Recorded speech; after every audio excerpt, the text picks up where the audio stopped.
Kozo Hoshino brakes and lifts off the brake very early, just like Ayrton Senna, ignoring the idea of a trail brake, maintaining a good center of balance as the front suspension rebounds, transferring the weight back where it was. This helps the front tires, doesn't put too much pressure on them. Then he swings the steering wheel, turning in his GTR aggressively, causing an overload of lateral G-force, causing the rear tires to start sliding. Then the Tesla ETS Pro system detects the tail slide and engages the clutch for the front wheel to be able to receive some power.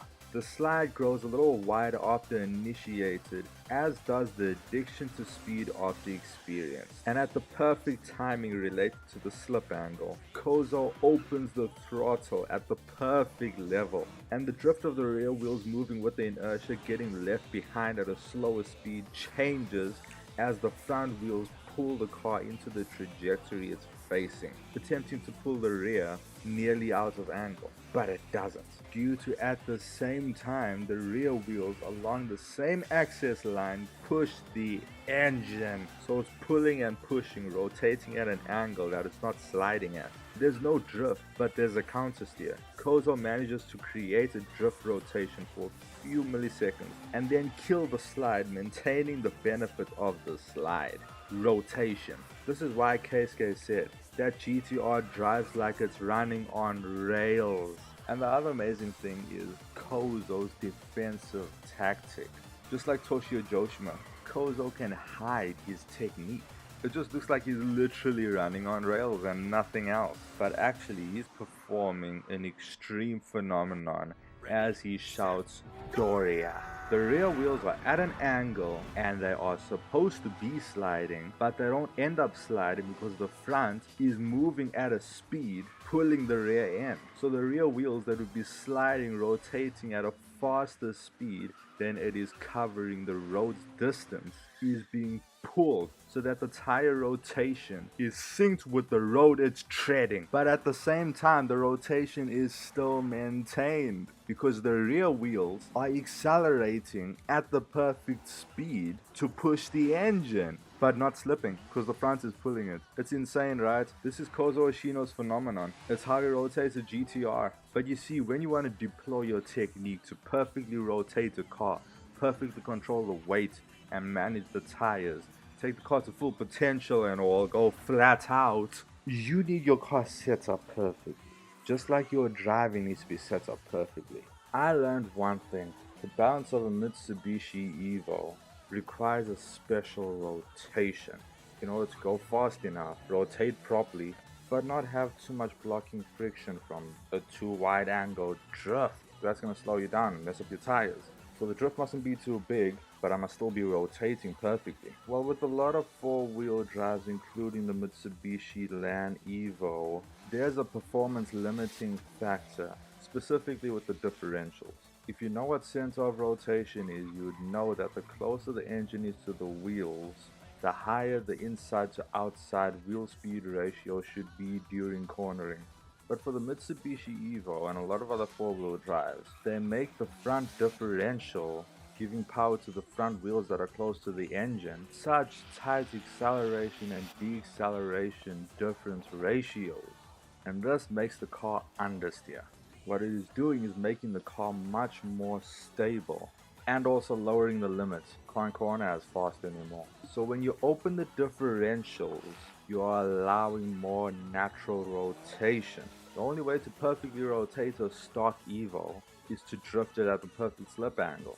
But that's such a wide angle, it's going to produce so much blocking friction and kill your tires. And quick announcement, check out the video titled "The Perfect Driver Doesn't Exist" before commenting, "I've never heard about engine rotation, that's BS." I've been seeing quite a lot of these comments, people commenting on something that they don't know, people watching 2 minutes of a video and judging the whole 17-minute video based on 2 minutes. For your own sanity, for your own safety, please stop this. You're embarrassing yourself.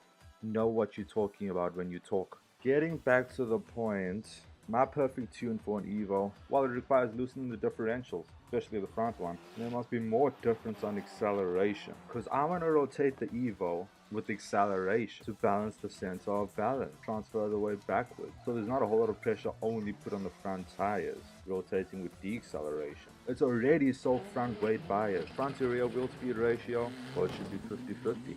Perfectly balanced for the front and rear wheels to push the engine that's in front of both of them, while the outside wheels are accelerating faster than the inside wheels, rotating the car with its yaw.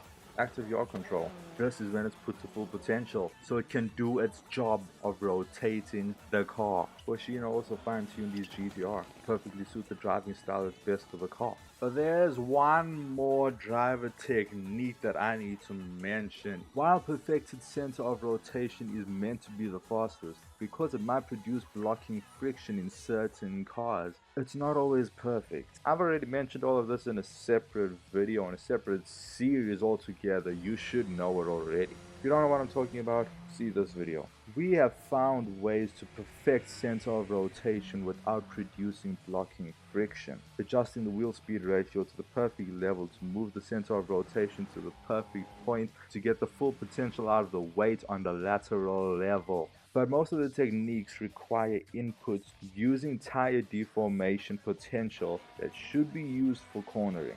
You can't have your cake and eat it too. There's always a problem. But what if I told you that there was a driver who could rotate without producing blocking friction and use 100% of his tire capacity for cornering? Well, there is. This one is gonna hurt. I'm warning you. Prepare your brain for it. There's a driver whose name is Shinji Inui. He is known as the Takami of the Kanagawa area. Shinji is one of the most phenomenal, crazy, and also mysterious drivers on the whole initial D. You're gonna see why. Shinji is an extremely smooth driver, so it's really hard to gauge even what his technique is. His driving looks like boring old cripping driving. It looks like he's not even rotating. But if he's not even rotating, then how can he go that fast? It's a front engine car. That's why this is one of the biggest phenomena. For most of the corner, he has no inputs engaged. This is how he can use 100% of his tire deformation potential for cornering. But there's something else.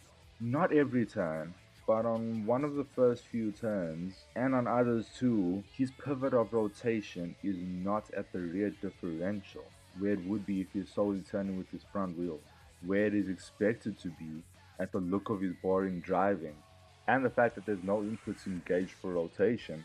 When I saw this is when Shinji's driving turned from boring to the most mysterious and interesting. But in this last battle between Shinji and Takami, they show a lot more smoke than usual. They show smoke for any sort of slipping of the tire, so Takami's drift looks a lot more rough. In real life, I don't even think we'd see this much smoke. I think it was to show more data on how much blocking friction the tires are producing when Shinji broke on a turn. Now and then when he's turning very smoothly, you'd see a little bit of smoke from the inside rear tire for a short time nearly before he stops turning. This little bit of skidding, I can only imagine, is because there's not a lot of weight on that tire. He leans heavily into a corner, and for this corner his center of balance was more shifted to the front. That means there's a little more weight on the front than the rear. So the inside rear tire has the least weight. On a corner he turned in a little, then dabbed the brake as he finished the rest of the turn. But the way his 8.6 rotated was like the pivot of rotation was nearly dead center of the car. There was a slip angle, but no smoke, just like Hoshino. How is he doing this? How does he drift without drifting? His 8.6 is not a four-wheel drive, he doesn't have a Tesla ETS, he's not able to use Hoshino's technique. This technique took me the most time, data reviewing, calculation, and energy to find, break down, and solve the mystery.